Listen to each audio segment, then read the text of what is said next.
Hello and welcome to episode 6 of 50 Women Over 50, a podcast for women whose personal confidence is born of experience. I'm your host, Sherrilynne Starkie. My goal with this podcast is to interview 50 intriguing women who are over 50 years of age to learn how they see this world and what they've learned along their way. Today, I am welcoming Michelle VandenBosch to the show. She's the owner of Rebel Petal, a flower shop based in Manotick, just south of Ottawa, Canada's national capital. But it's not like most flower shops, and the clue to this is in its name. She and her team specialize in custom fresh flower arrangements for weddings, home and event decor, and as you'll learn in this episode, funerals too. She also has a line of unique giftware items, all available through her online store. In this interview, Michelle explains why she has stopped setting goals for herself, but plans to continue in her rebellious way, changing things up and taking on life on her own terms.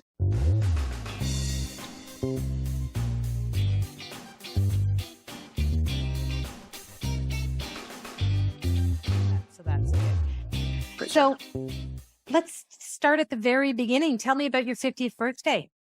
How did you celebrate?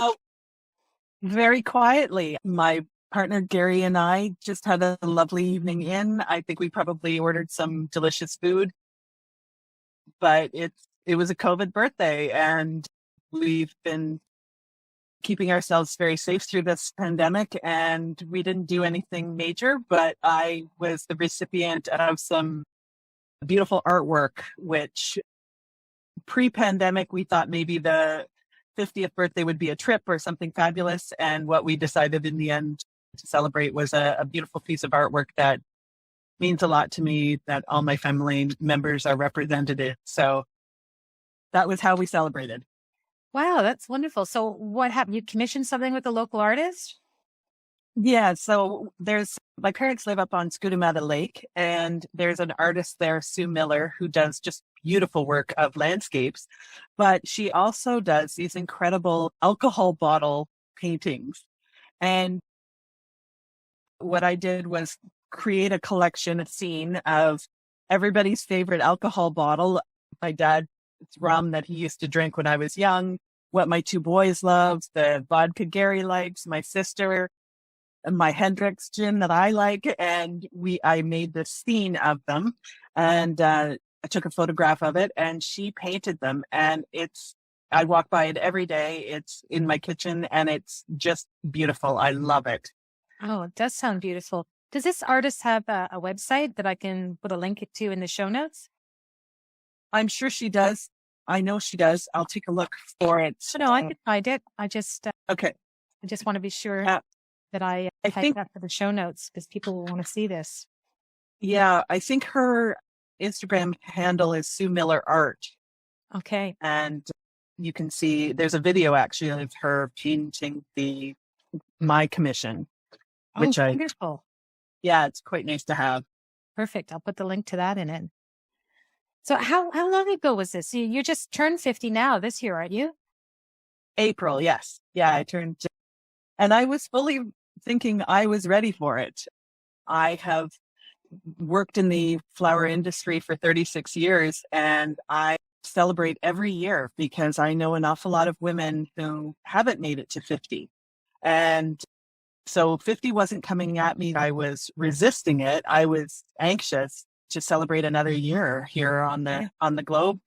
But it's interesting, some of the gifts that my body has given me since my birthday, just crazy things, allergies and hot flashes and some of those sort of things that women do have at this time of their life. And it was the door opened the day after my birthday, and I'm learning new things about myself physically. So, but yeah, 50 was definitely a number I was looking forward to celebrating. Well, that's good, because not all of us were looking forward to it, right? I know I was absolutely not looking forward to it. I was full of fear about turning 50. Turns out I was just being silly. Yeah, I agree. But I do try to talk to women about celebrating every year, because I lost a girlfriend around this time last year, and she will never be 50. And she's left behind a couple of 3 beautiful children. And I have buried a lot of women in my career as a florist who didn't make it to 40 and didn't make it to 36 or 12. Mhm. And it has given me a perspective where you really need to live authentically and look forward to every day that you've been given, because I know a lot of sad people who don't have the wonderful women in their lives who've passed. Yeah.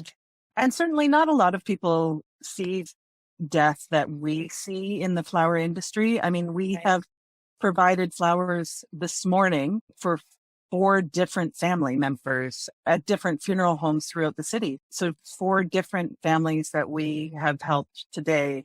And that's just not the normal for Friends, because that is something that we're so used to in this industry. I think it's given us a different kind of perspective on life and death. That's interesting, actually. I've never thought about that in terms of you're a shopkeeper and an entrepreneur and a small business owner and making beautiful things. Because full disclosure, audience, I definitely buy Michelle's flowers. But yeah, I guess you get a whole different perspective when you're working at that part of the market. It is interesting because there's things that we don't talk about as a society. I know that women still die in childbirth. I know that not every baby is born alive. These are things that I am reminded of quite frequently. Sadly, I know that cancer takes an awful lot of us. And an attitude of, what's the word I'm looking for? These are just things that I've learned along the way that other people would not know about, because that's not maybe their business isn't connected to the funeral industry. So you'd say you came into your 50s with practical grounding and yes, determination to live life to the fullest. Absolutely. Yeah. I mean, my life might not be fancy, but it is exactly the way I've designed it.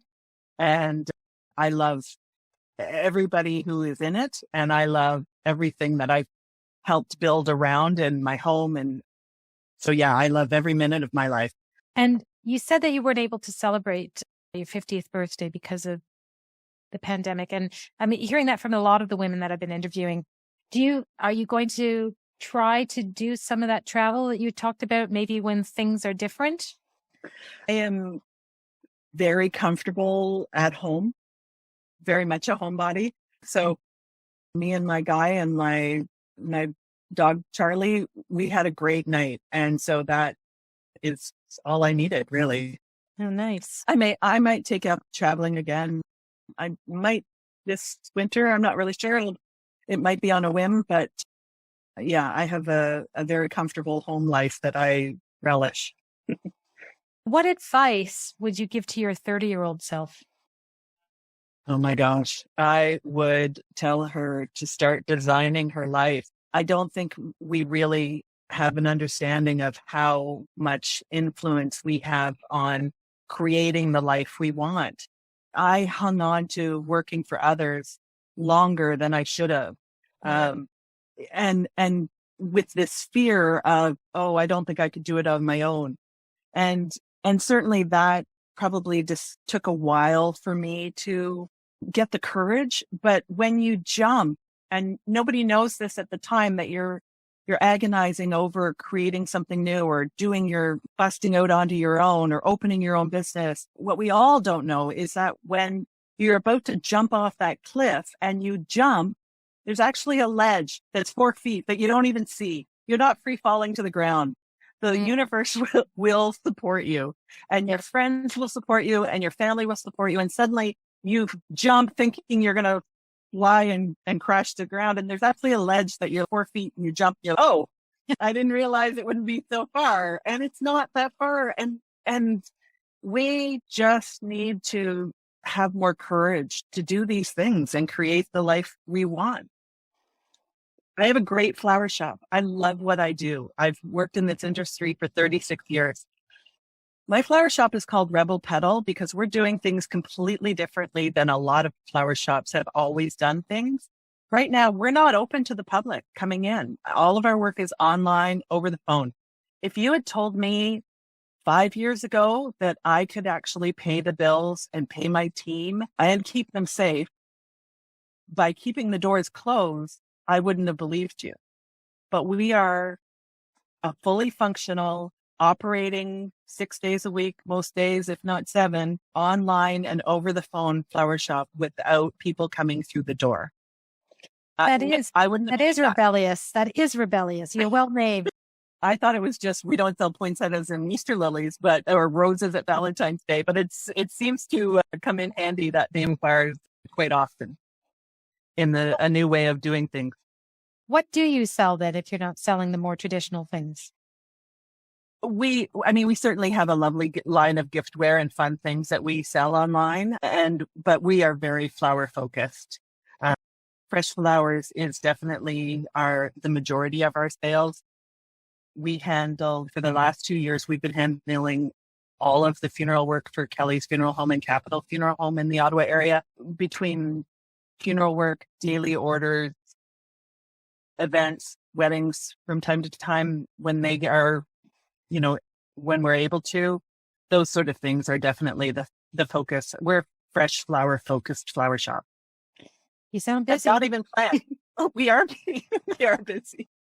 And we don't even really sell plants. Most people think plants should last forever and a day.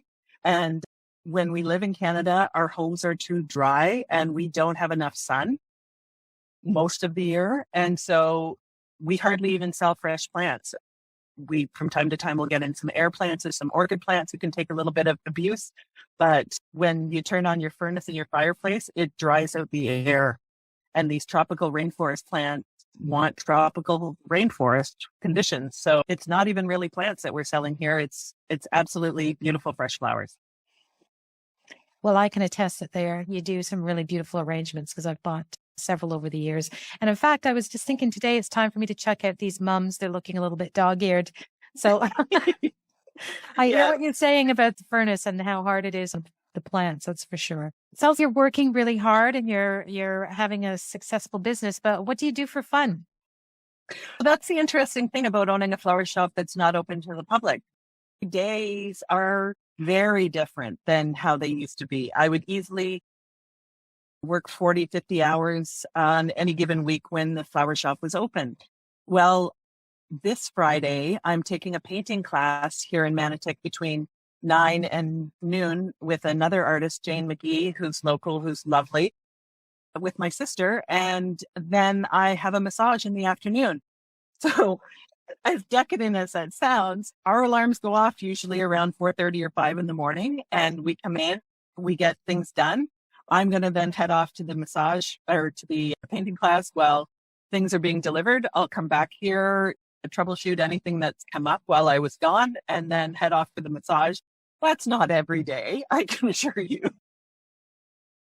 Because we're not open to the public, our productivity has skyrocketed, and I don't have to hire another staff member to manage that retail section of the business. And we can come and go for lunch one day when we have to work a full day. Because we're not really here. We're here all over the phone, but because you can order things online, a lot of our business is done that way. Because you can order flowers on rebelpetal.com 24/7. So it makes for a very different schedule for our weeks. And even if we do work 6 or 7, I went for a haircut a little while ago. And so definitely the business is very different than when you run a retail location. Yeah. So what I'm hearing here is a lot of similar themes that I get when I'm talking to women who had a former 9-to-5 office job. Now they're all working from home and they're able to integrate life with work in a way that makes both of them a lot more enjoyable. And well, I definitely noticed in the first 2 years of the pandemic that my stress level was off the charts. Mm-hmm. And I was creating my own anxiety by trying to make things perfectly perfect in this world that is still completely broken. Right.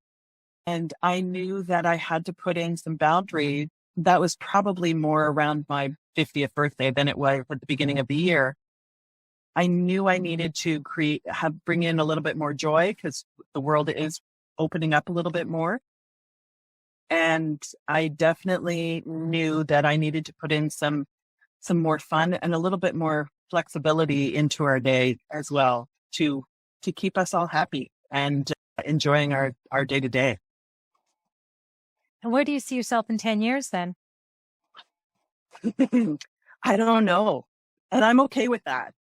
I don't know how my business will be in 10 years, if I will still be here, if I will be moving it online. I'm not sure. I often see things happen or hear things happen, and I can then see how my business should be directed. So at the moment, that was part of it feels like this year I've taken the year off, quite honestly, because I have stopped making goals this year because the last 2 years were so hard as a business person. This year I needed it to be kinder, gentler, and more fun. And I'm just waiting for the signs from the universe to tell me where we're going next. And I'm okay and confident that whichever happens will be great.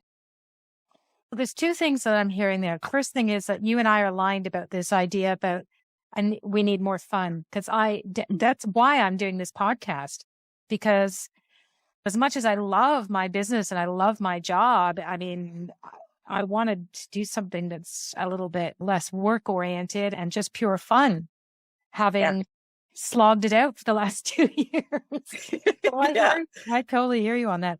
But the thing I'm not hearing from you is anything about slowing down or retiring or anything like that. You're still very focused on, you're going to be in business. You just don't know what that business is going to look like. Well, yeah, I know I'm always going to have to do something. I'm not very good at sitting still for long. But yeah, and who knows, it may be completely out of the flower industry. I'm not really sure. But I'm open to whatever it ends up being. And I'm sure it'll be great. But yeah, at the moment, I have no idea the next 10 years what it's going to look like. And you're not afraid of that? No, not at all. Oh my gosh, no. Not in any way. I'm excited. I'm excited by it, quite honestly. The flower shop, it's interesting. Rebel Petal, I was not thinking of opening up a flower shop. My 36 years in this industry, I started when I was 14. And until I was about 42 or so, I was not going to open a flower shop. I was sure that was not my path. And one day I was looking for a flower shop for another client in the States. She wanted to send flowers to that city. And as I was searching up different flower shops, I found one that was named Florist Fire. And I thought in my head, what a cool name for a flower shop. I wonder what I would call mine if I had one. And as though somebody was screaming at me in my right ear, I heard Rebel Petal. And I didn't come up with that name. I hadn't been thinking of that name. I hadn't been thinking of owning my own flower shop. But there was somebody who was not there who was screaming that at me. And so that roller coaster is how we came up with, or how I found the name. It was sort of yelled at me from the universe, I'm thinking, and away we went, fully confident in whatever my next steps will be again, fully supported and exciting. You just have to listen for that epiphany. That's right. Yeah, absolutely. Changing tracks here a little bit to the quick round. Mm-hmm. What are you reading? What are you watching? What are you binging? What content are you consuming these days? I am very interested in Anderson Cooper. All of a sudden, I've just finished his chat that he had with his mom. It was a biography him and his mom did together, which was really quite interesting. His podcasts on death have been really good, and I recommend everybody listen to them. So I've been doing that. I've just downloaded Selma Blair's new biography. I love to learn more about people's stories. Mm-hmm. Viola Davis. Oh my gosh, everybody should read her book. She is amazing. But yeah, I love biographies. Yes, I didn't know that she had a biography yet, and I agree with you. She is amazing. She is amazing. I have to check that out. I'm going to add that one onto my watch list for an audiobook. Yeah. Yeah. She's great.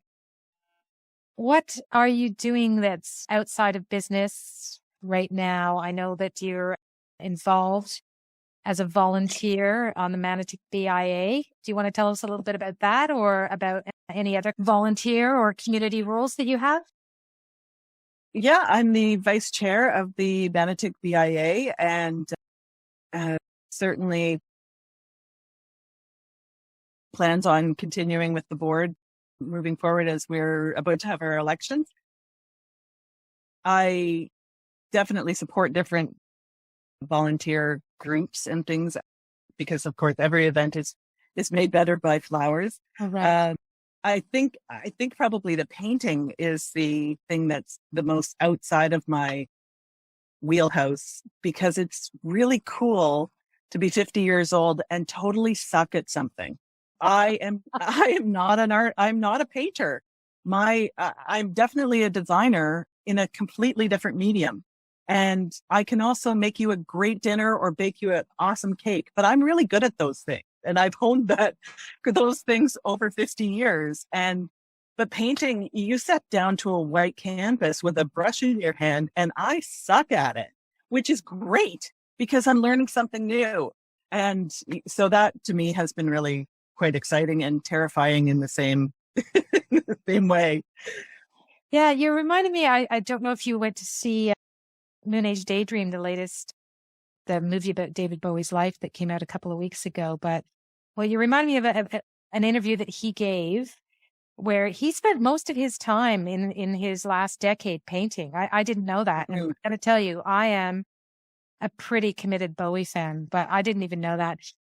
But he wouldn't show it because he says, look, I know I can write music and I know I can write lyrics, but I'm not convinced that I can paint. But his family that supported this production showed a lot of his artwork. And of course, he was super talented and should have had more confidence in it. So I'm thinking that you're probably super talented at this too, but it's just because it's a new thing for you. Maybe you don't have the confidence around it. And I think that's great. I think learning something new, I know I can't sew. My mom and my sister are great sewers and knitters, and that just isn't my thing. And certainly with color and the painting, I love playing with color. So that certainly works, but there's something very terrifying about having a white canvas and a paintbrush in your hand. Well, as a writer, I can certainly identify because looking at that white page without a single mark made on it yet, always, even although I've been doing it professionally for 30 years, it still fills me with dread. So I hear you on that. Sure. Yeah. And is there an app that you can't live without?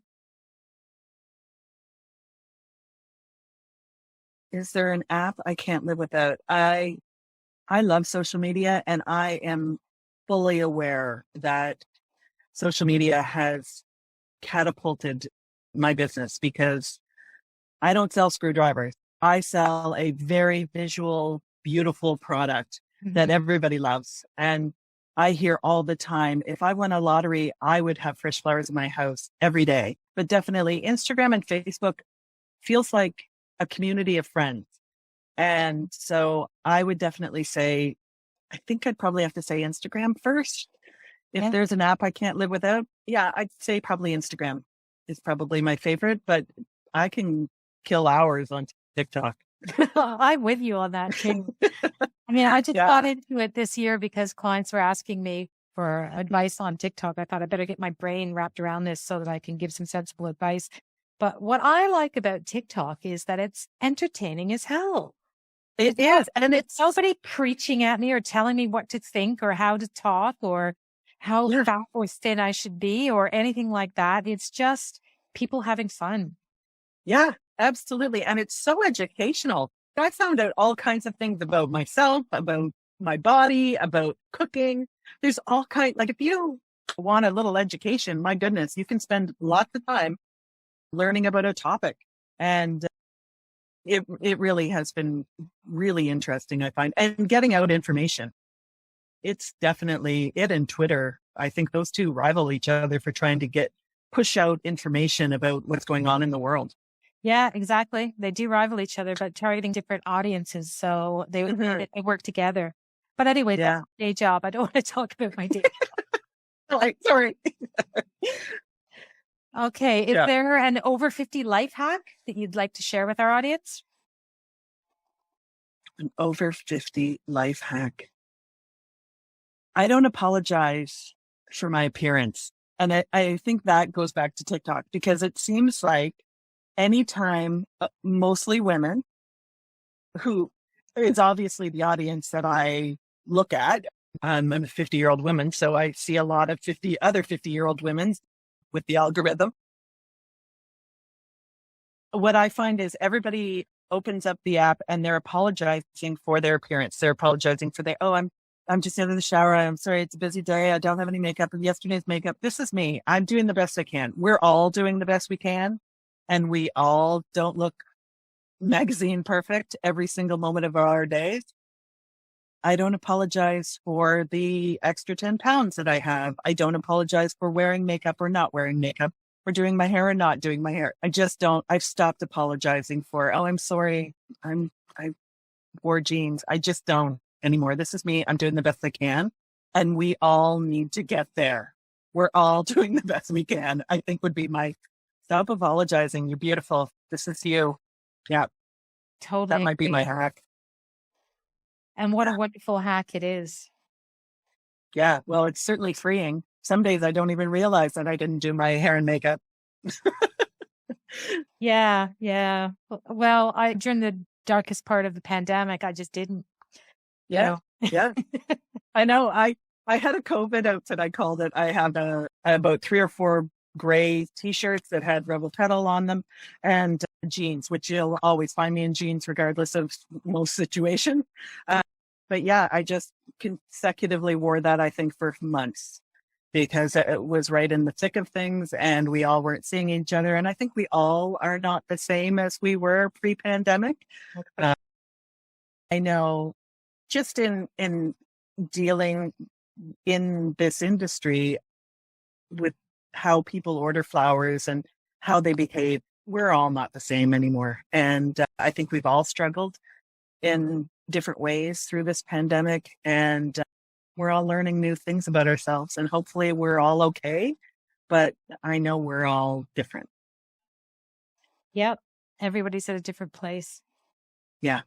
But I agree with you. Like, I feel like doing this podcast is a little bit about me accepting the fact of this is where I am in life, and I'm willing to say it out loud and embrace it.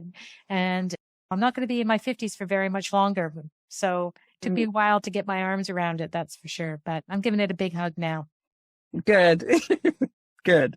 Where can our listeners find you online? We're Rebel Petal Flowers on Instagram. If you want to see pretty things, if you would like a little bit of the sarcasm and snark that I am, then certainly Rebel Petal itself is the Instagram handle. I don't know. You can find us everywhere. Google Rebel Petal and you'll find everything. That's it for episode 6. This has been 50 Women Over 50, a podcast for women whose personal confidence is born of experience. Thank you to the Rebel Petal herself, Michelle VandenBosch, for joining me today and for sharing with us how life in the pandemic changed her. It changed how she does business, how she sees the world, and her role in life. I put links in the show notes so you can easily find Michelle online, and I've also included many links to some of the items that we discussed in the show. I've got a lot more exciting interviews lined up with some incredible over 50 women, so don't miss an episode. Subscribe to this podcast now, and if you have a second, please drop me a rating or a review on Apple or wherever you get your podcast from. Let's connect. Let's create a whole community of wise women over 50 by sharing a link to this show with your friends and connections. See you next time on 50 Women Over 50. I'm your host, Sherrilynne Starkie.